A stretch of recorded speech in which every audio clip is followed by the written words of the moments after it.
Atasha, tandaan mo, nariyan pa si Ashira. Alam kong masakit ang mawalan ng anak. Pero isipin mo na kailangan ka ni Ashi ngayon, higit kailanman. And stop blaming yourself, Atasha. Aksidenteng nangyari. Walang sino man ang may gusto na mangyari yon. Ang kailangan mo ngayon ay maging matatag. Hindi lang para sa'yo, kung hindi sa natitira mo pa na anak na umaasa sa'yo. Sa lumuluha ng mga mata, hinawakan ko ang mga kamay ni Akiro. Please, wake up, Akiro. Please, come back. I need you. Huwag mo kong iwan ngayon. Please.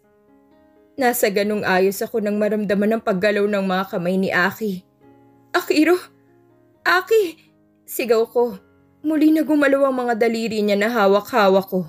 Agad ko na pinindot ang buzzer upang tumawag ng doktor at nurse. Ilang minuto lamang ay dumating ang doktor. Gumagalaw ang mga daliri niya kanina, sabi ko habang patuloy sa pag-iyak. Prince Akiro, sambit ng doktor. Hindi ko binibitawan ang mga kamay ni Akiro na nakahawak sa akin. Muli ko siya na tinawag gaya ng ginawa ng doktor. Aki, andito ako. Nandito kami. Please, wake up. Humigpit ang pagkakahawak niya sa aking mga kamay at nang tingnan ko ang mukha niya, nakita kong pagtulo ng luha sa mga sarado niya ng mga mata. Aki, come back. Ang tagal na kitang hinihintay. Gumising ka na. Maya-maya pa'y unti-unti na siya na kumilos at dahan-dahan na bumukas ang mga mata. Oh, Aki, my friends! Pag-iyak ng Reyna. Malungkot na ngiti ang sinalubong ni Aki sa aming ina at humarap sa akin sa lumuluhang mga mata niya. I'm sorry. I failed. I failed you, Atasha. I failed to save Cole. Naninibago ako rito sa palasyo. Muli ito na nabalot ng lungkot sa pagkawala ni Cole. Ang dati na masaya na kapaligiran ay naging payak. Hindi kayang punuan ni Ashira ang lahat ng lungkot na dala ng pagkamatay ni Cole. Ang pakiramdam ko hindi lang si Cole ang kinuha sa akin ng aksidente na yon.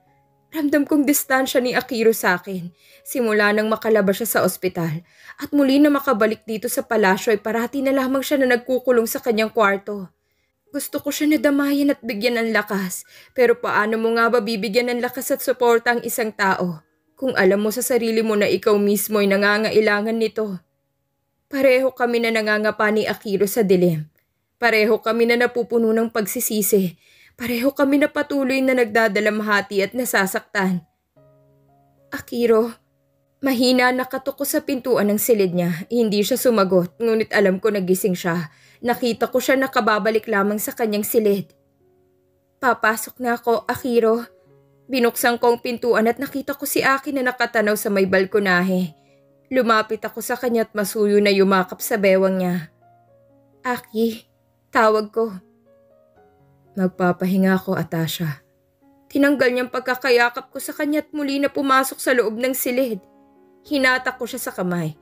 Ano mang pilit ko na paharapin siya sa akin, ay ayaw niya na humarap. Don't do this, Akiro.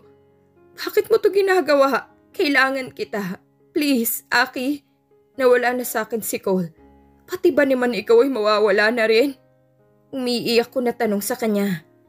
Paano, Atasha? Sa tingin mo may mukha pa ako na maihaharap sa'yo? Namatayan ka ng anak, nawala ng kapatid si Ashira dahil sa kagagawan ko. Sinabi ko na ako ang bahala. Hiningi ko sa'yo buong tiwala mo at kahit alam ko na takot kay ibinigay mo yun sa akin. Pinagkatiwala mo sa akin ang buhay ni Cole pero wala akong nagawa. Wala akong nagawa para mailigtas siya. Napalakas ang boses niya, marahil dahil sa mga frustrations niya sa pangyayari. Hindi kita sinisisi, Aki. Yun ang mas masakit eh. Hindi mo ko sinisisi because you're blaming yourself. Sinisisi mo ang sarili mo sa nangyari at yun ang hindi ko matanggap. Mas magiging okay pa nga kung magwawala ka sa harapan ko. Sigawan mo ko at magalit ka sa akin. Saktan mo ko, lahat. Kahit ano tatanggapin ko, huwag lang ang ganyan, Atasha. Huwag lang na parang hindi buhay ng anak mong naging kabayaran sa kapabayaan ko. Kitang-kita ko sa mga mata ni Akiro ang sakit. Parehas kami ng nararamdaman ngayon at yan ang sigurado ako. Parehas namin na daladalang bigat ng pagsisisi sa mga nangyari. Wala kang kasalanan, Akiro. Anong wala? Hawak-hawak ko siya, Atasha. Yakap-yakap ko si Cole. At nang makita kong paparating na truck, agad ko siya na ipinasa sa yaya niya. Upang sana'y makaligtas sila. But fuck the guards! Bakit akong unang inilabas sa sasakyan? Bakit hindi si Cole? Cole's life is much more worth saving than my life. Huwag mo silang sisihin. Pinilit nila. Pinilit nila kayong iligtas. Pero sa sobrang lakas ng tama, napailalim si Cole sa sasakyan. Tama na, Aki. Tama na. Luha ang pakiusap ko. Hiyang-hiya ako, Tash. Ayaw kitang harapin dahil wala akong mukha na maihaharap sa'yo. You've lost Cole. You've lost your own son dahil wala akong nagawa. Pakiramdam ko'y wala akong kwenta. At tuwing nakikita ko kayo ni Ashira, lalo akong nagigilty. At lalo ko na hindi mapatawad ang sarili ko. Lalo lamang nadaragdagan ng sakit dahil hindi na kailanman kayo muli na mabubuo. Dahil sa pagkukulang ko. Dahil naging mahina ako. Kung kailan ako kailangan ni Cole. Yumakap ako kay Akit, inihilig ang ulo ko sa dibdib niya. Hindi siya tumugon sa yakap ko. At yun ang lalo na nagpapasakit sa puso ko. Patuloy ako sa pag-iyak dahil hindi ko alam kung paano maibabalik ang kapatid ko. Sana kahit sa mga yakap ko'y maramdaman niya na hindi ko siya sinisisi. At sana mapatawad na rin ang sarili niya. Akiro, tama na. Kailangan kita. Kailangan ka ni Ashira. Hindi namin kaya kung pati ikaw ay mawawala at lalayo sa amin. Please, Akiro. Tulungan natin ang isa't isa na maghilom. Tulungan natin ang isa't isa na patawarin ang mga sarili natin. Ngayon, higit kailanman. Kailangan natin ang isa't isa. I need you, Aki. I need my brother. I need you with me to be able to move forward. Dahil hindi ko alam kung paano. Hindi ko alam paano muli na uumpisahan ang buhay namin ni Ashira. Kaya nakikiusap ako sa'yo. Be my brother again, Akiro. Wala siyang imik sa mga sinabi ko, pero umaasa ko na sana bumalik si Aki. Ilang segundo pang lumipas nang maramdaman ko ang pagyakap niya sa akin. Ikinulong niya ako sa mga bisig niya at naramdaman kong mahina na pag-iyak niya. Ang pagsuko niya at ang pagpapakawala niya ng mga naipon na sakit sa kanyang puso. I'm sorry, Princess. I am really sorry.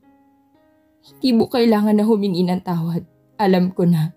Kung hindi ka lamang napuruhan sa malakas na pagkakabangga ng truck, ay gagawin mong lahat para kay Cole. Wala akong pagdududa na kaya mo na isakripisyo ang sarili mo para sa mga anak ko, Aki. Alam ko, kaya parehas natin na patawarin ang mga sarili natin. Para kay Cole at para kay Ashi. Tumango naman siya habang patuloy pa rin ako sa pag-iyak. I am sorry, Princess Atasha. Walang salita ang kaya ko na sabihin para mabawasan ang sakit na nararamdaman mo. But I will be here from now on. Sabay natin patatawarin ang mga sarili natin. At sabay natin muli nahaharapin ang buhay. Hindi magiging madali, Tash. It will be much more difficult. Pero alam ko kaya natin. Kakayanin natin for the twins. For Ashira. Malalim na buntong hininga ang pinakawalan niya. At nang tingnan niya ako sa mata, ay alam ko na meron siyang mga nalalaman. Kagaya ni Aldrich. Alam ko na nag-iimbestiga na rin siya. Alam ko na nabanggit na rin sa'yo ni Aldrich ang mga pagdududa niya. In fact, pareho kami ng hinala. Hindi ko alam kung paano nakalusot at sino ang nagpalusot sa truck na yon. At hindi kami titigil hanggat hindi nasasagot ang mga tanong sa isipan namin. Pangako, Tasha, gagawin namin ni Aldrich ang lahat upang mapanagot ang dapat managot sa aksidente na yon. Hindi ko alam kung sino at paano, pero malaking pakiramdam namin na may sumabotahe sa atin sa araw na yon. At pag nalaman ko kung sinong naglakas loob na traidorin tayo, ay kamatayan na magiging kabayaran nila. Tahimik na naglalaro si Ashira sa play area. Simula nang mawala si Cole ay hindi ko na ginusto na pumupunta sa kwarto nila Ashira. Masyado na marami ang memorya na naroon at hindi ko kakayanin na lagi na maalala ang mga yon. Nasasaktan pa rin ako hanggang ngayon at alam ko na hindi mawawala ang sakit na ito. Gumapang si Ashira upang abutin ang isang bola na malimit nila na pinaglalaruan ng kanyang kakambal. Pagkaabot niya ay bigla siya na tumawa na akala mo'y naroon lang si Cole at kalaro niya. Muli ako na napaluha sa tanawin na yon. Marahil nilalaro si Ashi ng kanyang kambal na isa ng anghel ngayon. Bigla rin na nung balik sa alaala ko si Colton, ang kanilang ama na pinagtaguan ko. Hindi pa man niya nakikilala ang kanyang mga anak ay nawala na ang isa. Hindi na siya nabigyan ng pagkakataon na makilala at makasama ang mga anak niya. Natatakot ako na malaman niyang lahat at sumbatan niya ako sa mga pagkukulang ko. Kaya ngayon isa lang ang tangi na hiling ko. Ang sana wag na kami muling pagtapuin ni Colton Mijares. Sabi ko na't narito ang mga prinsesa ko. Pagkakita kay Aldrich ay mabilis na gumapang si Ashira palapit sa kanya. Agad naman siya na binuhat ni Aldrich at hinalikan sa pisngi na ikinabungis-ngis ng aking anak. Masyado na rin nagiging malapit si Ashira kay Aldrich. And how is my mama, princess? Masuyo niya ako na hinalikan sa labi at sabay na niyakap kami ni Ashira. Ikinatuwa naman ni Ashira ang pagkaipit sa pagitan namin ni Aldrich. I'm okay, we're okay. Ashi is happily playing as you can see. I'm free now. Gusto mo ba na lumabas at mamasyal? Umiling ako sa tanong niya. Simula nang mangyari ang aksidente, ay natatakot ako na lumabas-labas ng palasyo.